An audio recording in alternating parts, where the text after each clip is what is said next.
Hello, my name is Mario. Welcome to another video. In today's episode, I will be discussing with you the pros and cons of using Go from the point of view of a hiring manager and an individual contributor.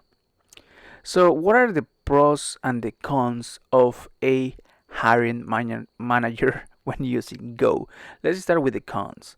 So, in the point of view of a hiring manager, when trying to obviously hire a candidate, we need to consider, is it going to be difficult to find talent? And all of the things that I will be discussing today are from my point of view. I've been a hiring manager and obviously an individual contributor and working with Go for about 4 years and a half already professionally. Before that, I was just doing some other work using different languages.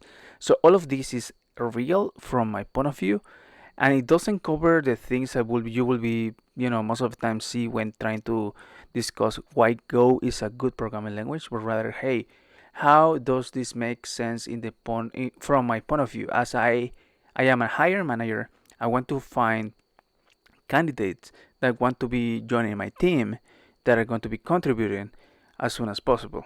Okay, so as a hiring manager, and it's most likely I'm also a lead backend, well, not a lead backend, but more like a lead engineer.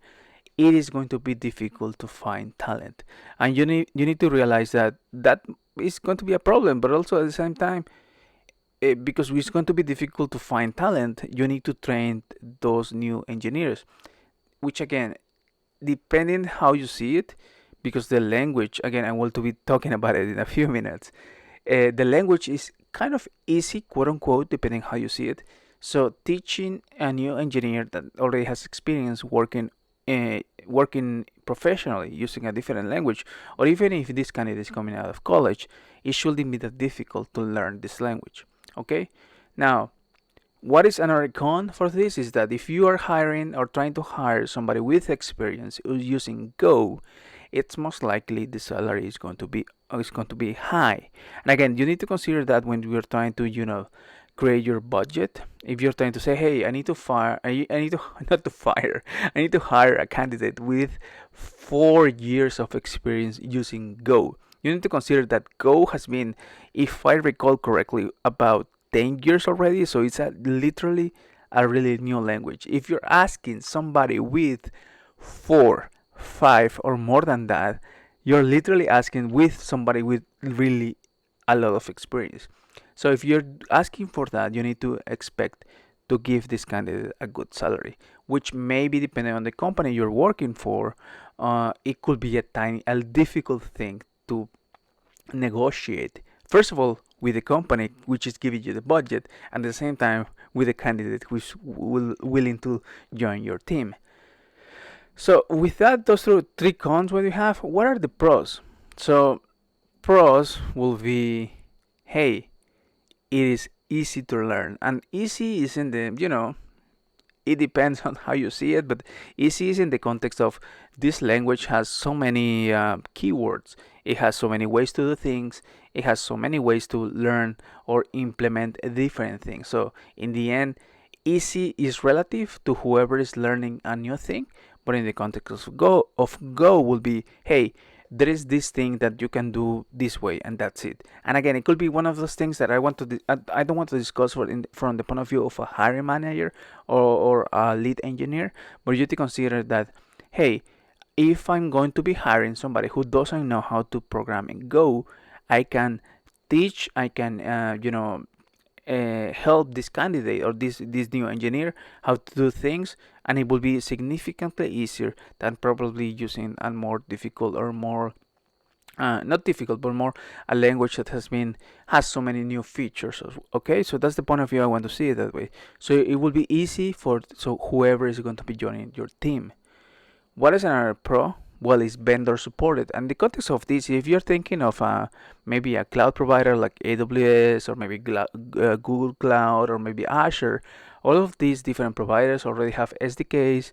They already have different ways to use Go, either directly using their own APIs, or perhaps there is a way to maybe wrap the artifact that we're using and maybe use Docker, those kind of things.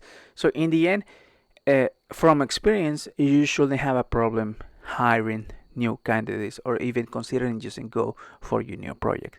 And not only that, but if you're using things like MySQL or Postgres or maybe MongoDB or maybe Elasticsearch or Elasticache or Redis or maybe Kafka, all of these tools, all of these servers, all of these things already have either an official package that is supported by the company, or there is a package that is somehow supported by the community.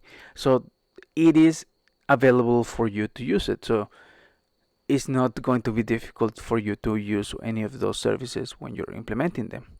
Now, if we think about this from the hiring manager, how is this going to look like when we're trying to hire somebody that doesn't know Go? Again, let's think of the things that we just covered. Hey, it's going to be difficult to find talent. Okay, we got it. It's going to be a little bit expensive if this candidate knows or has experience. Hey, talk to your company, let them know that, hey, whatever budget you're giving me, if you want to hire somebody with experience, it's going to be more expensive. Hey, it's okay if we use Go because the cloud providers that we're planning to use are already supporting this programming language. And at the same time, the databases, the data stores, and all the different tools are already supporting it. So it's not going to be that difficult. Again, from the point of view of a hiring manager. Now, if we see this from the other side, from the point of view of from the individual contributor. So when we were discussing about the hiring manager, we were thinking, hey, most of the times the hiring manager was an individual contributor before becoming the hiring manager. And the way I see it, and this is my personal experience again, is that before becoming a lead or a manager, I was an individual contributor, but also I was looking on, experimenting on my own, looking at the things that will be making sense professionally for my own personal, from my own point of view, right? So in the context of Go, what are the cons of using Go? Let's look. It is backend friendly, and this again, it could be a con or pro depending how you see it. You won't be able to use it with, or you would be able to use it, but it's going to take a little bit of effort to implement everything that you need to implement for using it sort of like a full stack kind of API, or not API, for sort of like a full stack application, those kind of things. So if you're thinking of, hey, I'm going to be using Go for everything from top to bottom, from the front end, the back end, and obviously the interaction with the data stores and whatnot, it's going to be tough. It is possible, but it's going to be difficult. So you need to keep that in mind. What else? Well, the literature that is available is a little bit hard to find. It is not difficult, and there are a few different ways to interact with the community. You can use Gopher Slacks, you can use the GoNots mailing list, you can use Reddit. But at the same time, the literature that is available online, it doesn't give you enough information of how to do things. It's sort of like the Wild West, and you can implement whatever you have to implement depending on whatever you need. And this is something that if you go to Reddit, or if you go to Gopher Slack, if you ask, hey, for example, what is the project layout that I should be using for my new service, they will give you different answers, and most likely they will say, hey, use this because this is what we should be doing it, but it's most likely it depends. And this is something that you need to consider when using Go, that it depends on whatever you're trying to do. And in the end, it depends on how much experience you have when using Go. And it's something that you need to consider when I started to using Go and whatnot. Now, if we look at a Stack Overflow as a reference, which will be, hey, how can I answer X question? Which is most likely the thing that when we're learning a new language, or maybe we're learning a new framework, or learning a new tool, we like to use Google, and therefore we end up using a Stack Overflow.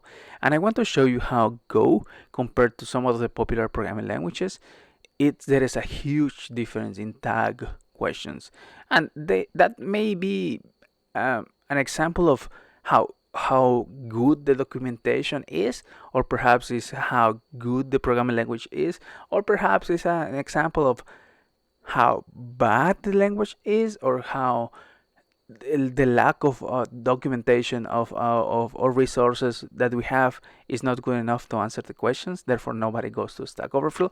It's sort of like depending how you see it. The way I see it is that Go as a language, because there is a way to do certain things. There is no way to ask, hey, how you do this in a different way. There is always probably two ways to do the things. So it's a way to consider. So if you're asking questions, it's most likely Stack Overflow may not be the good resource that you're looking for. So probably it's a con depending how you see it. But enough with that. Let's look at the pros, and the pros of using Go as an individual contributor will be, hey, it is easy to learn. And even if you don't know how to use Go and you see maybe a job that say, hey, are you willing to learn Go? You maybe think, hey, should I learn Go in the first place? Go is a C-based programming language. It has a bunch of nice features that just most likely, if you're watching at this video, you already know of those. But the truth is that it doesn't take you too long to learn and get used to this language. There are a few things that could be weird depending how you see it, but in the end, I think maybe 2 to 3 weeks it should be more than enough for you to get used to and start using it. However, going back to the con, the literature is one of those things that doesn't tell you, hey, you should be maybe organizing their code this way, or maybe you should be importing these packages this way, or maybe you should be handling versioning this way. So again, it's one of those things that Go is still rough in the edges, so you need to consider that as well, okay? So even though that documentation may not be available, you can always jump into the community and ask the community. And when I'm saying the community, I say like go for Slack, or maybe the Gonauts mailing list, or maybe Reddit. They are most of the times really friendly compared to different communities that I've been part of. So if you have any questions, you can just go there and ask them. They are nice, and most of the times they are willing to help you. So that's something to be cool about it. So now I mentioned this as a con as well because it's a backend friendly programming language, which it depends on what you're trying to do with your career. Maybe you're willing to be, or you're trying to become a backend engineer. This is one of those languages that will be helping you understand a few, or rather not a few, but a bunch of different things about the backend, how the backend works in the context of a system. So this is a good programming language for doing that. But not only that, it also, if you think about it, it's also about the salary. If I'm using this as the Stack Overflow survey from the last 4 years as a reference, and if you notice, the salary has been increasing in the U.S. and a little bit in the around the world. But it's something that you need to consider. Hey, if I'm going to be using Go, does it make sense from the point of view of how much money I'm going to be making? And also at the same time, not only that, but also the tools that are available around the world and in different projects. Are they using Go? Is it fun to use Go? All of those things are also covered in the surveys that are available, are coming from Stack Overflow, and are really relative to whoever is asking those questions. But I think, again, most of these things, if you ask me, and that are coming from my own experience, is that I've been using Go for 4.5 years already, okay? And I've been programming for a professional for about 16 years already. So if I think about it, it's like I do like Go, but also at the same time, I want to think, hey, Go is just a tool. I want to understand how, for me, for the backend, I like working on the backend, on backend things. It's like I want to understand how the backend works, how things like caching, distributed, load balancing, distributed caching, all of those things work. And in the end, all of these things apply to any language. So even if I'm using Go right now, or maybe in the future I use JavaScript, or maybe in the future I use Rust, most of these things are going to be the same. So in the end, I do believe Go is still a good language to use for now, and I do believe in the near future, what is going to happen is that with the introduction of generics, Go will become much more popular. And I'm willing to bet that that is going to be happening in the near future. So with all of that being said, I want to thank you for watching, and again, just share this with your hiring manager or whoever is trying to decide, hey, should I use Go or not? And if you have any questions, please let me know in the comments. I will always answer any question that you may have. I will talk to you next time. Until then, take care and be safe. See you.